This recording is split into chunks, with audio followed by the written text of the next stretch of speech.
Ako ginawa ko 'tong video na 'to para maramdaman naman ninyo ang kaya tama lang tayo mga single mother, iwanan natin yung mga asawa natin. Kasi bukod sa wala ng pakinabang, nananakit pa, nagbubugbog pa, iresponsable pa. Kaya proud ako sa mga kapwa ko single mother kasi bakit? Umalis tayo sa tinik na kinalalagyan na natin at may mga hipag pang mga solera, konsentidor. Kaya huwag kayong abuso. Real talk lang, huwag kayong abuso sa mga tao. Magpasalamat kayo at naging mabait kami sa inyo. Kaya kung walang hiya kami, baka kahit anino ninyo, hindi namin kayo papansin. Mabait pa rin ang mga anak ko kasi pinalaki ko silang matino. Hindi katulad nyo. Sobrang ginawa ninyo sa amin. Kaya huwag kayong abuso. Abuso na kayo.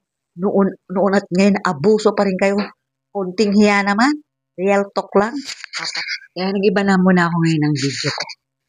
Kasi gusto ko lang ilabas yung mga nararamdaman ko. So ito hindi para ano. Kaya iba sa atin diyan, nakakaranas ng inaapi ng hipag, ginagawang katulong, lalo na kapag nakatira kayo sa bahay ng hipag nyo o sa bahay ng kapatid ng asawa nyo. 100% lahat ng pakisama gagawin natin para lang may masabi silang hindi tayo. Pero lahat ginawa na natin.